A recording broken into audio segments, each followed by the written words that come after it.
이제 오지 마세요.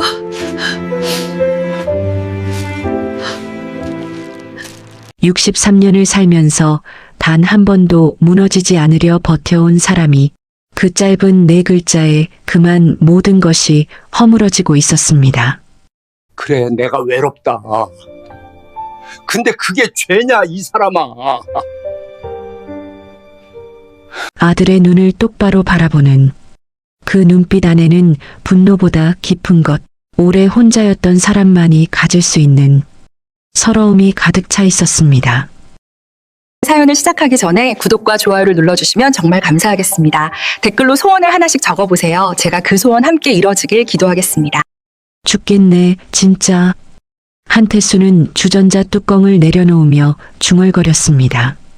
가스 불꽃이 파르르 일렁이고 낡은 주전자 밑바닥에서 물이 부르르 끓기 시작하는 소리가 부엌을 채웠습니다. 세상이 이토록 조용한 시간에 그 소리만이 유일하게 살아있는 것처럼 들렸습니다. 새벽 5시 반.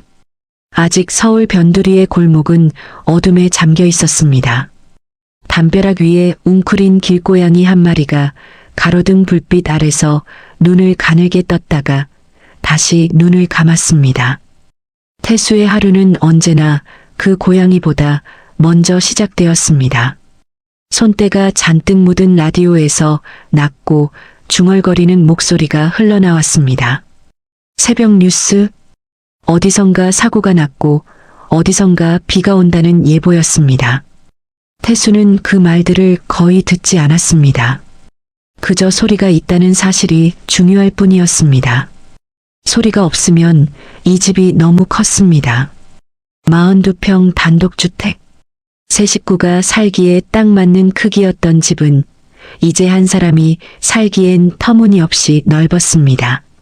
아내 박정숙이 세상을 떠난 것이 8년 전이었습니다. 위암 판정을 받고 17달을 버텼습니다. 마지막엔 아무 말도 없이 눈을 감았습니다. 그날 이후 태수는 안방의 문을 한 번도 활짝 열어본 적이 없었습니다. 항상 반쯤만. 아들 지우는 서울 강남의 아파트에 살았습니다. 며느리 소연과 손녀 하나. 명절에 한 번, 아버지 생일에 한 번. 1년에 2번 오는 것도 바쁜 살림의 쪼개는 시간이었습니다. 태수는 그것을 원망하지 않았습니다. 다만 가끔 밥상에 혼자 앉아 숟가락을 들 때 그 무게가 조금 무겁게 느껴지는 날이 있을 뿐이었습니다. 신문은 현관 앞에 말없이 꽂혀 있었습니다. 태수는 그것을 집어 식탁 위에 펼쳤습니다. 정치면, 경제면, 사회면. 눈은 활자를 쫓았지만 머릿속에는 아무것도 들어오지 않았습니다. 어제와 같은 아침이었습니다. 그제와도 같았습니다. 그리고 아마 내일도 같을 아침이었습니다. 그런데 그날 한 가지가 달랐습니다. 태수는 반찬통을 열었다가 그만 멈췄습니다. 냉장고 안에는 시든 깻잎 몇 장과 반쯤 비어있는 간장 종지, 사흘 전에 사온 두부 한 모만이 남아 있었습니다. 두부는 모서리가 조금 허물어져 있었습니다. 태수는 한참 그것을 바라보다가 냉장고 문을 닫았습니다. 밥을 먹기 싫은 것이 아니었습니다. 다만 이 텅 빈 냉장고를 채우러 마트까지 나가는 일이 8년 전부터 늘 이상하게 기운이 빠지는 일이었습니다. 정숙이 살아있을 땐 냉장고가 항상 가득했습니다. 문을 열기만 하면 무언가가 있었습니다. 그게 얼마나 대단한 일이었는지 그때는 몰랐습니다. 골목을 나서면서 태수는 고개를 숙인 채 걸었습니다. 가을이 오고 있었습니다. 담장 너머로 코스모스가 고개를 내밀고 있었고 공기 끝에 찬 기운이 살짝 실려 있었습니다. 오가는 사람은 없었습니다. 태수는 그 텅 빈 골목이 익숙하면서도 오늘은 왠지 더 쓸쓸하게 느껴졌습니다. 그때였습니다. 시선이 멈췄습니다. 골목 모퉁이, 예전에 비어있던 작은 점포자리, 낡은 흰 벽에 손글씨로 쓴 나무 간판이 걸려 있었습니다. 글씨가 또박또박했습니다. 삐뚤하지도 않고 화려하지도 않은 글씨였습니다. 명잔의 집밥. 언제 생긴 걸까? 태수는 한 발짝 다가섰습니다. 통유리 너머로 작은 냉장 쇼케이스가 보였고 그 안에 반찬통들이 가지런히 놓여 있었습니다. 도라지 무침, 묵은지 볶음, 멸치조림, 콩나물국. 손으로 쓴 라벨이 하나하나 붙어 있었습니다. 글씨는 간판과 같은 손이었습니다. 태수는 유리문을 밀었습니다. 들어가야 할 특별한 이유는 없었습니다. 그냥 오늘 냉장고가 비어 있었으니까. 그냥 발이 멈춰섰으니까. 그것뿐이었습니다. 적어도 그 순간에는 그랬습니다. 문이 열리며 작은 방울 소리가 울렸습니다. 청량하고 가벼운 소리였습니다. 부엌에서 무언가 볶는 소리가 들렸고 된장과 참기름이 섞인 냄새가 훅 끼쳐왔습니다. 오래전 냄새였습니다. 정숙이 살아있을 때 저녁마다 집에 들어서면 맡던 냄새와 비슷했습니다. 태수는 자신도 모르게 숨을 한번 깊이 들이마셨습니다. 그리고 그 자리에서 그는 최명자를 처음 만났습니다. 명자는 앞치마로 손을 훔치며 부엌 쪽 커튼을 젖히고 나왔습니다. 50대 후반이나 60대 초반처럼 보이는 여자였습니다. 얼굴에 주름이 있었지만 눈이 맑았습니다. 웃을 때 눈꼬리가 살짝 올라갔고 그 웃음에는 어딘가 모르게 힘이 있었습니다. 쉽게 얻어진 웃음이 아니라는 것이 이상하게도 처음 보는 자리에서 느껴졌습니다. 어르신, 오늘 처음 오셨죠? 목소리는 밝았습니다. 하지만 억지로 밝게 만든 영업용 목소리가 아니었습니다. 그냥 원래 그런 목소리였습니다. 태수는 순간 뭐라고 대답해야 할지 몰라 잠깐 망설였습니다. 혼자 살아서 반찬 좀 사려고요. 혼자 산다는 말이 입 밖으로 나오고 나서야 그것이 조금 민망한 말이었다는 것을 알아챘습니다.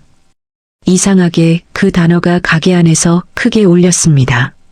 하지만 명자는 표정 하나 바꾸지 않았습니다. 자연스럽게 쇼케이스 쪽으로 걸어가며 뚜껑을 하나씩 열어 보였습니다. 혼자 사시면 더 잘 드셔야 해요. 그 말이 태수의 가슴 어딘가에 살짝 걸렸습니다. 잔소리도 아니었고 위로도 아니었습니다. 그냥 사실을 말하는 것 같았는데 어딘가 따뜻한 무게가 담겨 있었습니다. 태수는 잠시 명자의 손끝을 보았습니다. 반찬통을 들어올리는 손이 능숙했습니다. 오랜 세월 부엌 일을 해온 손이었습니다. 태수는 그날 도라지 무침 한 통과 멸치조림 한 통을 샀습니다. 집에 돌아와 밥을 지어 먹으며 오랜만에 밥맛이 났습니다. 별것 아닌 도라지 무침이었는데 간이 딱 맞았습니다.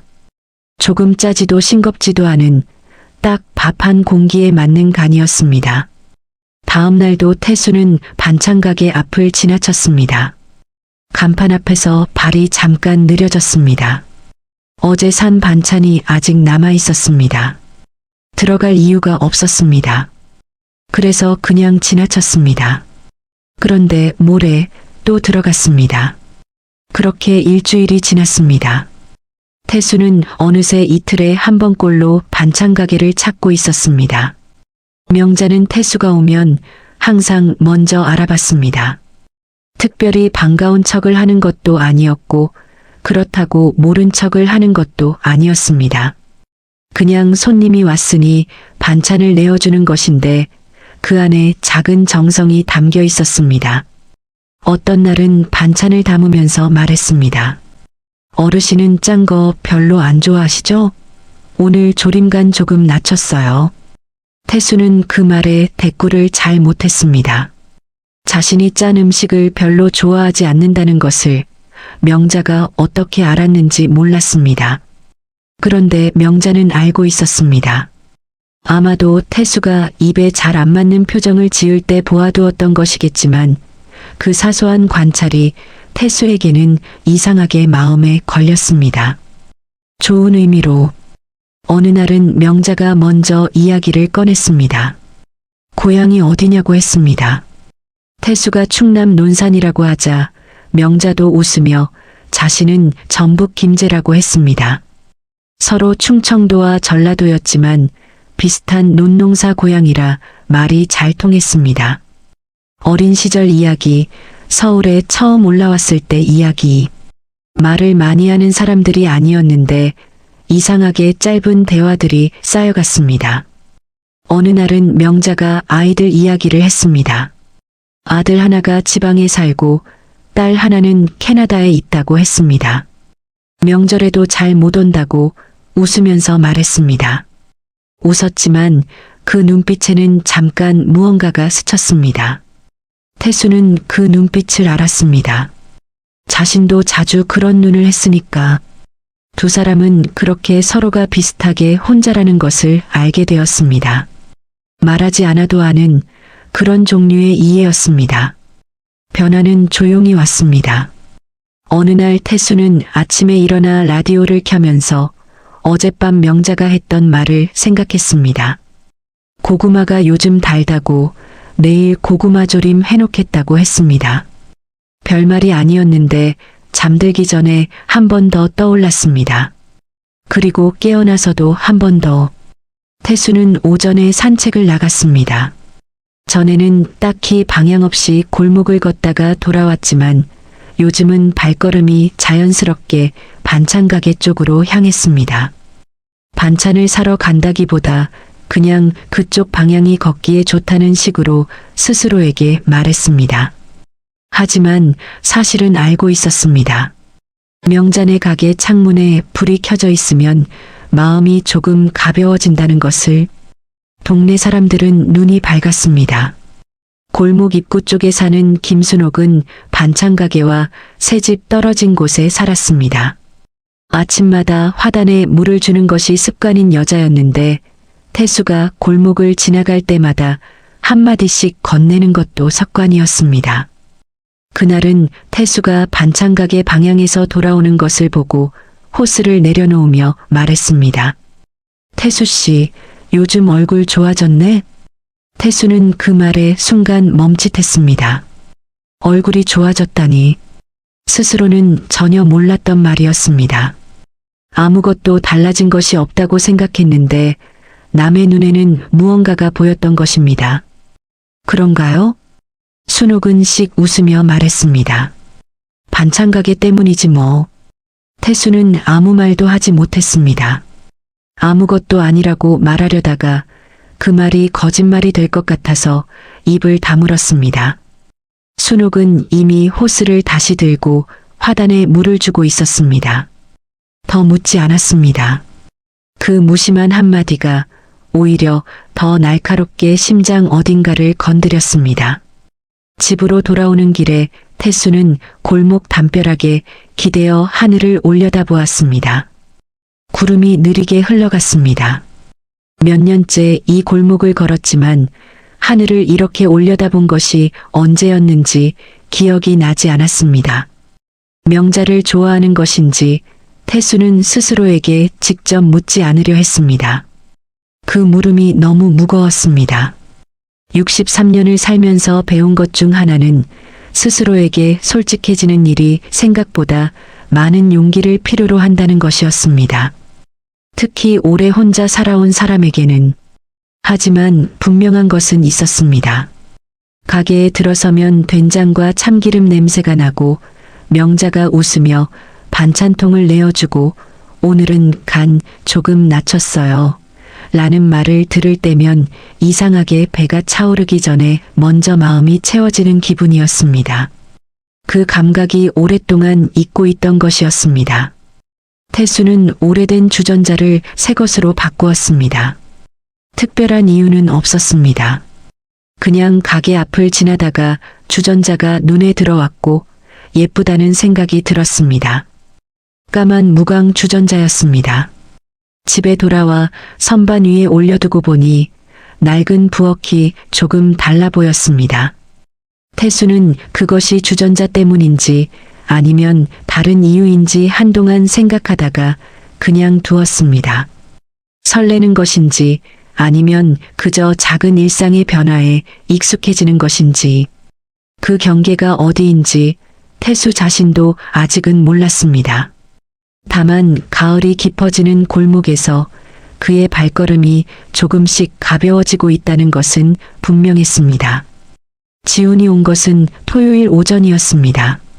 예고 없는 방문이었습니다. 태수가 아침 설거지를 마치고 손을 닦는데 현관 초인종이 울렸고 문을 열었을 때 양복 차림에 지훈이 서 있었습니다. 명절도 아니었고 아버지 생일도 아니었습니다. 태수는 순간 무슨 일이 생긴 것인지 가슴이 철렁했습니다.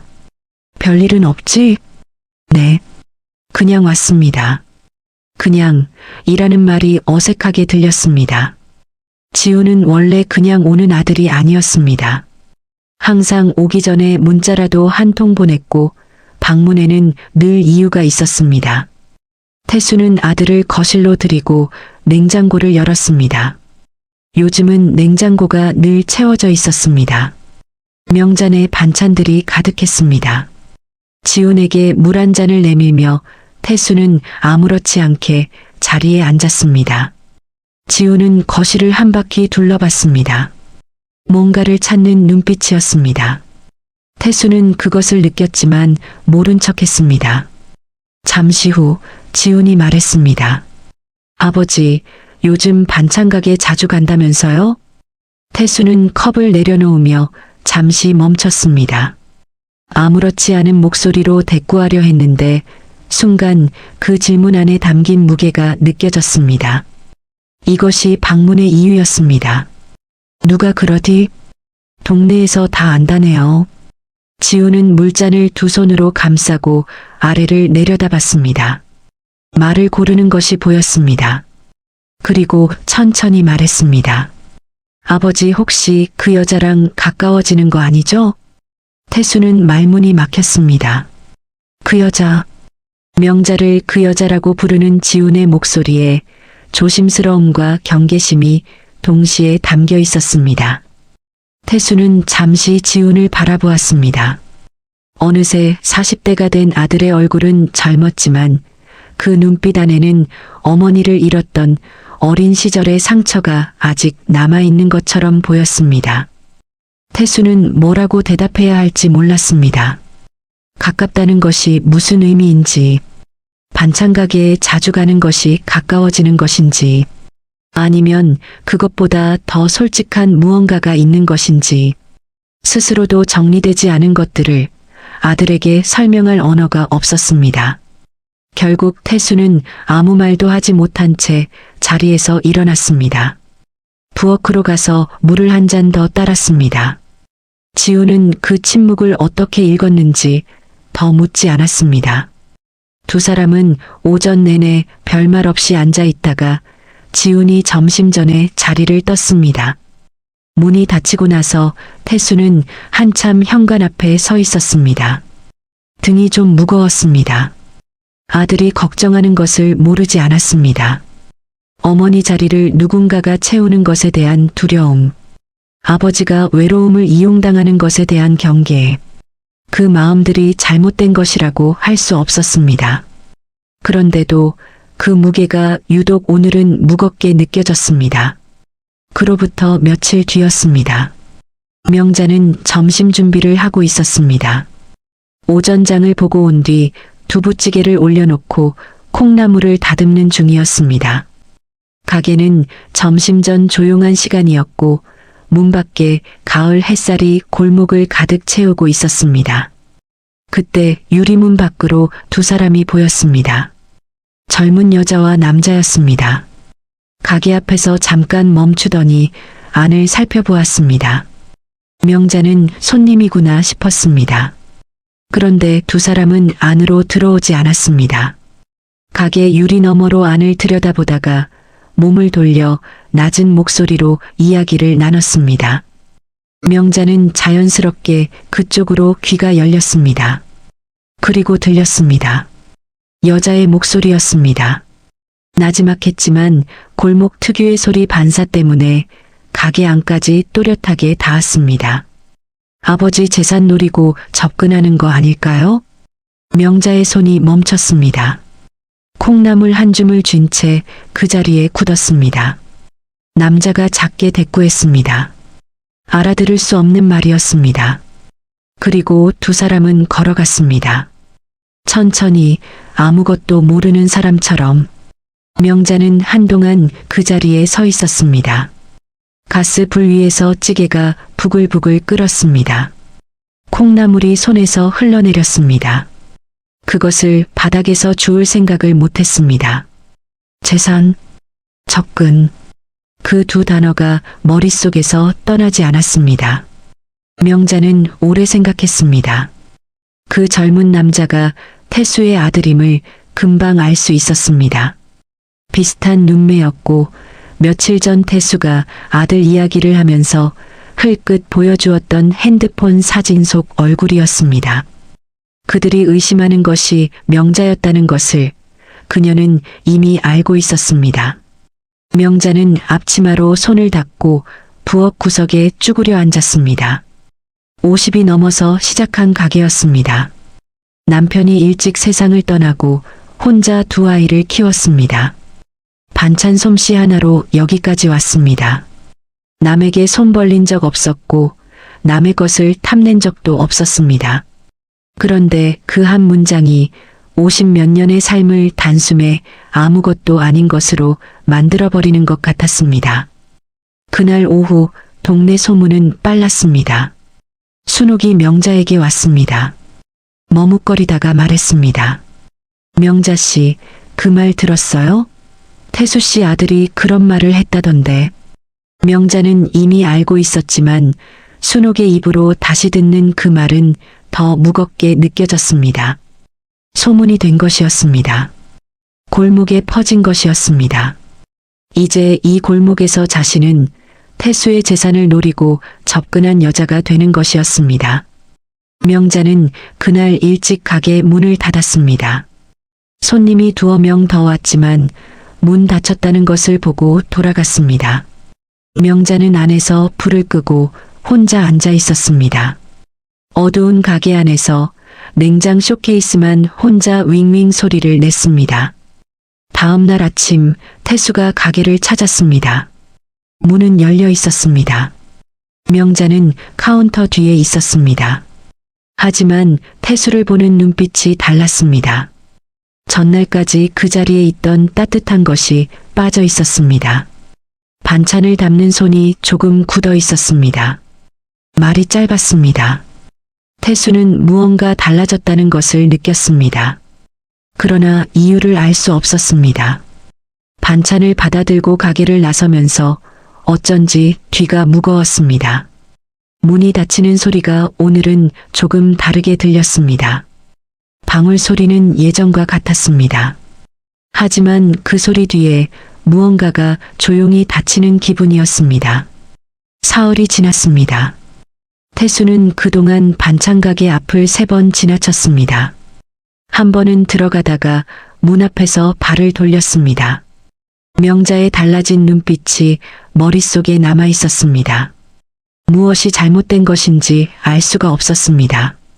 자신이 무언가 실수를 한 것인지 아니면 명자 쪽에 무슨 일이 생긴 것인지, 그러나 모르는 채로 있는 것이 더 불편했습니다. 태수는 결국 4번째 날 가게 문을 열었습니다. 명자는 카운터 안에 있었습니다. 태수를 보자마자 몸이 살짝 굳는 것이 느껴졌습니다. 반갑지 않은 것은 아닌 것 같았습니다. 오히려 반가운 마음을 애써 누르는 것처럼 보였습니다. 태수는 그것을 느끼면서도 왜인지 몰랐습니다. 반찬을 고르는 척하면서 태수는 명자의 눈치를 살폈습니다. 명자는 말이 없었습니다. 반찬을 담는 손이 빠르고 기계적이었습니다. 전에는 담으면서 한마디씩 했는데 오늘은 아무 말이 없었습니다. 태수가 계산을 하려는데 명자가 먼저 말했습니다. 이제 오지 마세요. 태수는 지갑을 꺼내다 말고 그대로 굳었습니다. 가게 안이 조용해졌습니다. 냉장 쇼케이스에서 윙윙 소리가 나고 있었습니다. 태수는 명자를 바라보았습니다. 명자는 고개를 들지 않았습니다. 카운터 위에 두 손을 올려놓고 시선을 아래에 고정한 채였습니다. 왜요? 짧고 낮은 목소리였습니다. 태수는 그 말 하나를 꺼내는데 숨을 한 번 참아야 했습니다. 명자가 천천히 말했습니다. 아드님이 제가 돈 때문에 접근했다고 하더군요. 태수의 얼굴이 굳었습니다. 가슴 안에서 무언가 빠르게 가라앉는 느낌이 왔습니다. 지훈이, 그리고 그 옆에 있던 소연이, 가게 앞에서 했던 말이 명자의 귀에까지 들어간 것이었습니다. 태수는 입을 열었지만 말이 나오지 않았습니다. 미안하다고 해야 했습니다. 아니라고 해야 했습니다. 그 말이 사실이 아니라고, 자신이 그렇게 생각하지 않는다고 말해야 했습니다. 그런데 그 말들이 목구멍 앞에서 다 막혀버렸습니다. 너무 많은 것이 한꺼번에 쏟아지려 하니까 아무것도 나오지 않았습니다. 명자는 그 침묵을 어떻게 읽었는지 더 말하지 않았습니다. 그냥 반찬 봉지를 카운터 위에 밀어놓았습니다. 태수는 그것을 들고 가게를 나왔습니다. 문이 닫혔습니다. 방울 소리가 울렸습니다. 골목에 서서 태수는 한동안 움직이지 못했습니다. 손에 반찬 봉지가 들려 있었습니다. 된장찌개용 호박이 들어 있었습니다. 명자가 담아준 것이었습니다. 이제 오지 말라고 하면서도 반찬은 담아주었습니다. 그 모순이 가슴을 더 아프게 만들었습니다. 집으로 돌아오는 길이 무거웠습니다. 평소보다 긴 시간이 걸렸습니다. 발이 자꾸 느려졌습니다. 현관문을 열고 들어서자 집이 어둡고 조용했습니다. 태수는 반찬 봉지를 싱크대 위에 올려두고 그대로 소파에 앉았습니다. 그리고 거기서 처음으로 울었습니다. 소리 없이 울었습니다. 어깨가 조금 흔들렸을 뿐이었습니다. 8년 전 정숙을 보내고 나서도 이렇게 울지는 않았습니다. 그때는 너무 정신이 없었고 이후로는 눈물이 나올 틈이 없었습니다. 그런데 오늘 이 작은 상처에서 쌓아두었던 것들이 한꺼번에 흘러나왔습니다. 자신이 무엇 때문에 우는 것인지 태수도 정확히 알 수 없었습니다. 명자 때문인지, 아들 때문인지, 아니면 오래 혼자 살아온 이 집 때문인지, 아마도 전부였습니다. 오래된 것들이 한꺼번에 무너지는 소리가 조용한 거실 안에서 혼자 울렸습니다. 어두워지도록 불을 켜지 않았습니다. 싱크대 위에 반찬 봉지 안에서 명자가 담아준 호박이 그대로 있었습니다. 다음 날 아침이었습니다. 태수는 전날보다 1시간 일찍 일어났습니다. 눈이 부은 채로 세수를 했습니다. 거울 속의 얼굴이 낯설었습니다. 어제 울었던 사람의 얼굴이 아직 남아 있었습니다. 태수는 그 얼굴을 한참 들여다보았습니다. 어제 밤새 생각했습니다. 이대로 두는 것이 맞는지, 명자의 말대로 가지 않는 것이 맞는지, 아들이 걱정하는 것이 맞는 것인지, 자신이 너무 앞서가고 있는 것인지, 생각이 꼬리를 물었고 새벽이 되어서야 하나가 정리되었습니다. 지훈을 먼저 불러야 했습니다. 태수는 아들에게 전화를 걸었습니다.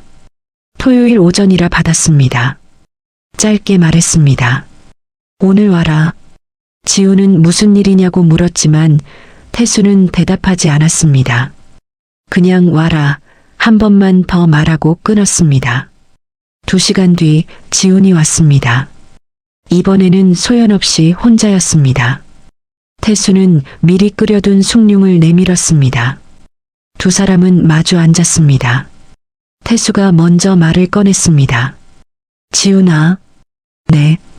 태수는 숭늉 잔을 내려다보다가 고개를 들었습니다. 지훈의 눈을 똑바로 보았습니다. 오랫동안 아버지를 이렇게 똑바로 바라본 적이 없었던 지훈이 잠깐 눈을 깜빡였습니다. 너 아버지 인생 살아봤냐?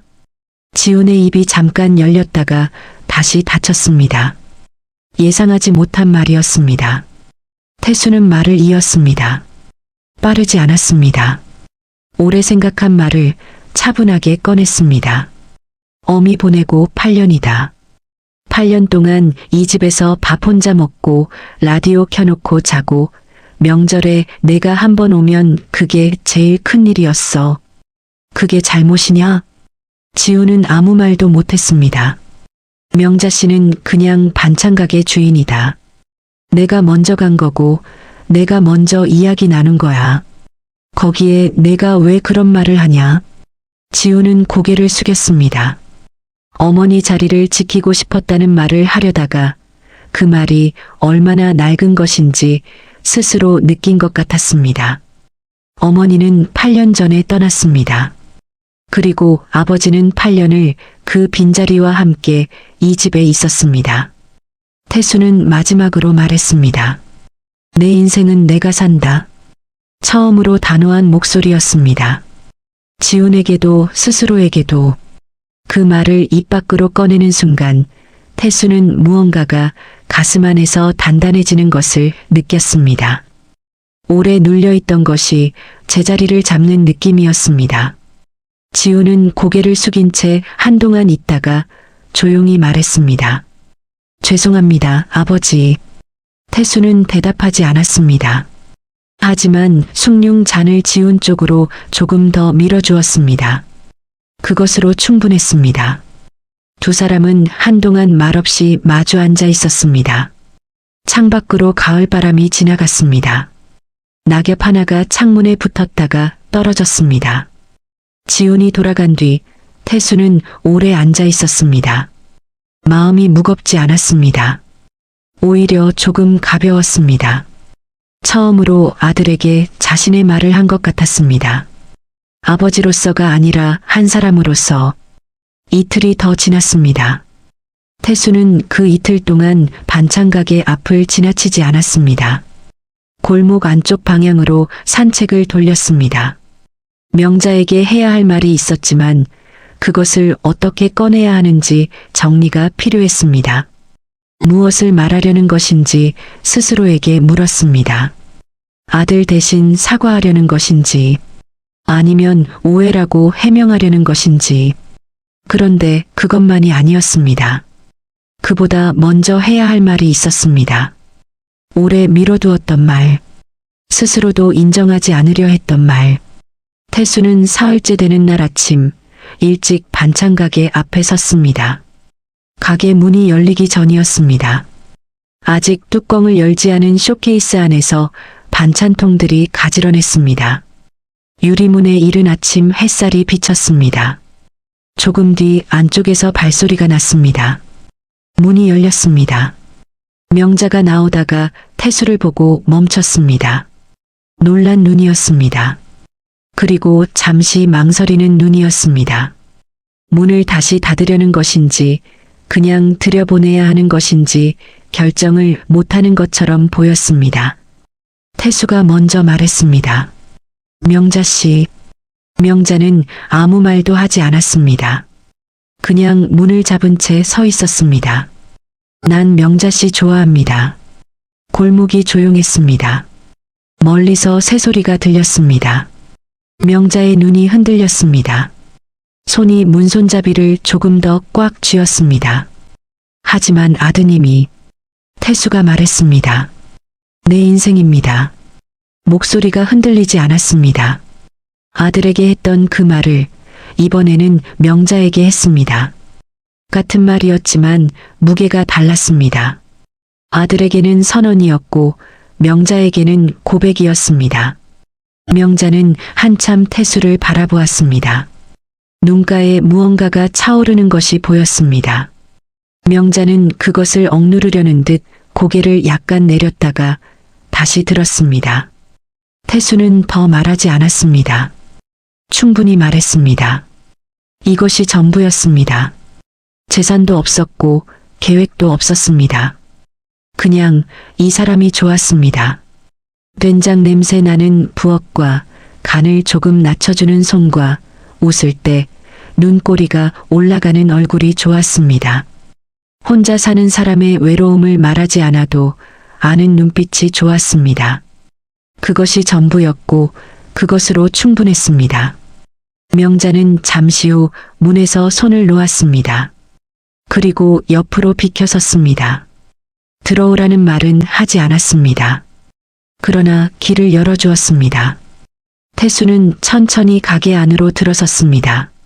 아침 햇살이 따라 들어왔습니다. 된장 냄새가 났습니다. 정과 같은 냄새였습니다. 하지만 그날 아침의 그 냄새는 태수에게 다른 무게로 느껴졌습니다. 두 사람은 한동안 말이 없었습니다. 명자가 쇼케이스 뚜껑을 하나씩 열기 시작했습니다. 태수는 그것을 가만히 바라보았습니다. 그 손이 무엇을 담는지보다 그 손이 움직이고 있다는 사실 자체가 마음에 들었습니다. 며칠이 지났습니다. 태수는 다시 매일 반찬 가게를 찾았습니다. 명자는 예전처럼 반찬을 담아주었습니다. 말이 조금씩 돌아왔습니다. 처음에는 짧은 말들이었습니다. 오늘 날씨, 손님이 많았다는 것, 가을 채소 이야기. 그러다가 조금 더 긴 말이 되었습니다. 두 사람 사이에 어떤 약속이 생긴 것은 아니었습니다. 달라진 것이 있다면 명자가 태수를 볼 때 눈빛을 피하지 않게 되었다는 것이었습니다. 그리고 태수가 가게를 나설 때 명자가 문 닫힐 때까지 그 자리에 서 있게 되었다는 것이었습니다. 그 무렵 지훈이 혼자 반찬 가게를 찾아왔습니다. 명자는 지훈을 알아보았습니다. 얼굴을 몇 번 본 적은 없었지만 알아보지 못할 수가 없었습니다. 아버지를 닮은 눈매였고 무엇보다 걸음걸이가 비슷했습니다. 지훈은 가게 안으로 들어서면서 머뭇거렸습니다. 손에 아무것도 들고 있지 않았습니다. 반찬을 사러 온 것이 아니라는 것이 분명했습니다. 명자는 카운터 뒤에서 조용히 기다렸습니다. 지훈이 고개를 숙였습니다. 죄송합니다. 짧은 말이었습니다. 하지만 그 말이 나오기까지 얼마나 오래 걸렸는지 명자는 어렴풋이 알 수 있었습니다. 40대 남자가 모르는 여자 앞에서 고개를 숙이는 일은 쉽지 않았습니다. 명자는 아무 말도 하지 않았습니다. 지훈은 고개를 든 채 말을 이었습니다. 아버지가 그렇게 웃는 거 처음 봤습니다. 명자의 손이 멈췄습니다.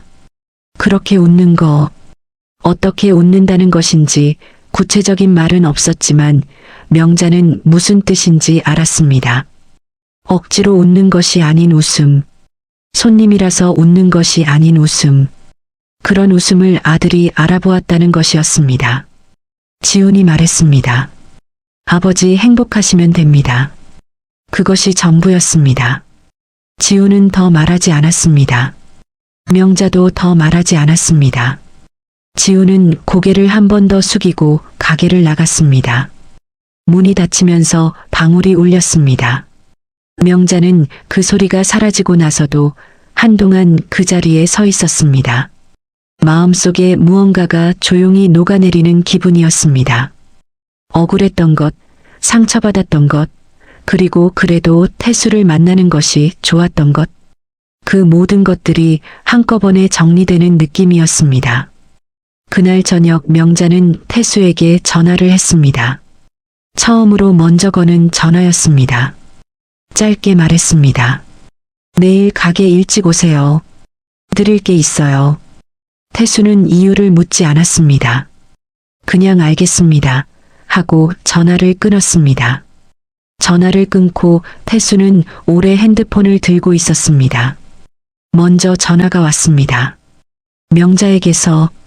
그 사실 하나가 이상하게 마음을 따뜻하게 했습니다.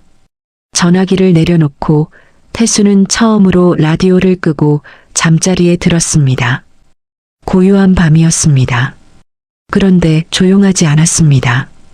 겨울이 지나고 봄이 왔습니다. 서울 변두리 골목에 벚꽃이 피었습니다. 담벼락 너머로 흰 꽃잎들이 고개를 내밀었고 바람이 불 때마다 꽃잎이 골목에 흩어졌습니다. 노인들이 화단 앞에 나와 앉았고 아이들이 학교 가는 발소리가 골목을 채웠습니다. 태수는 아침 일찍 반찬 가게에 들렀습니다. 명자는 이미 일을 시작하고 있었습니다. 봄나물 무침 냄새가 가게 밖까지 났습니다. 달래와 냉이, 봄 기운이 담긴 냄새였습니다. 태수가 문을 열고 들어서자 명자가 고개를 들었습니다. 눈꼬리가 올라갔습니다. 그날 두 사람은 가게 문을 조금 늦게 열기로 했습니다. 명자가 앞치마를 벗었습니다. 태수가 나란히 걸었습니다.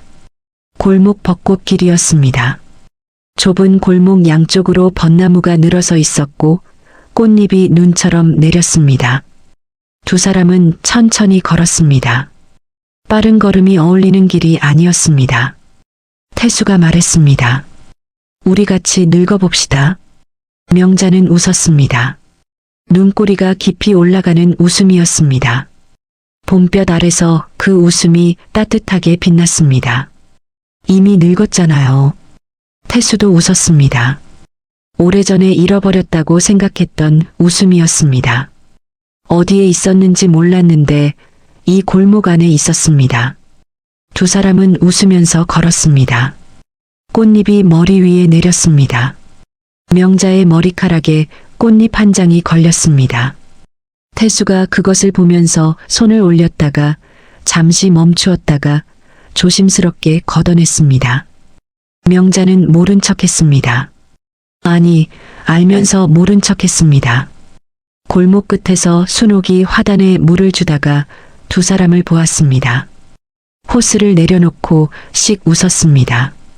하지만 이번에는 아무 말도 하지 않았습니다. 할 말이 없었습니다. 이미 다 보였으니까. 그날 이후였습니다. 태수의 집에 변화가 생겼습니다. 저녁 6시가 되면 부엌에서 소리가 났습니다. 냄비 부딪히는 소리, 가스 불 켜지는 소리, 그리고 두 사람이 나누는 낮고 조용한 이야기 소리, 이따금 웃음소리도 났습니다. 별것 아닌 것에 웃는 그런 웃음소리였습니다. 라디오는 여전히 켜져 있었습니다. 하지만 이제는 소리가 있어야 조용함을 버틸 수 있어서 켜놓는 것이 아니었습니다. 그냥 배경이었습니다. 밥 짓는 소리와 이야기 소리 뒤에 흐르는 낮고 부드러운 배경. 냉장고는 가득 찼습니다. 명자의 손이 담아준 반찬들이었습니다. 도라지 무침, 멸치조림, 봄나물. 태수는 그것을 꺼낼 때마다 간이 딱 맞다는 것을 알았습니다. 짜지도 싱겁지도 않은 자신에게 맞는 간이었습니다. 봄은 언제나 왔습니다. 다만 어떤 봄은 늦게 왔습니다. 그리고 늦게 핀 꽃이 더 오래 향기를 남기는 법이었습니다. 태수의 집 현관 앞에 작은 화분이 하나 생겼습니다. 명자가 가져온 것이었습니다. 이름을 물었더니 명자는 웃으면서 그냥 봄꽃이라고 했습니다. 태수는 매일 아침 물을 주었습니다. 새벽 5시 반 라디오를 켜기 전에. 그것이 새로운 하루의 시작이 되었습니다. 현관문을 열면 꽃 냄새가 났습니다. 그것으로 충분했습니다. 오늘의 이야기가 여러분 마음에 작은 울림이 되었나요? 그렇다면 앞으로도 황금북이 전해드릴 여러분의 하루에 잔잔한 위로가 되어줄 이야기들을 놓치지 않도록 구독과 좋아요 부탁드립니다. 또한 오늘 사연의 주인공에게 따뜻한 한마디 남겨주시면 큰 힘이 될 거예요. 당신의 오늘을 진심으로 응원합니다. 지금까지 황금북이었습니다.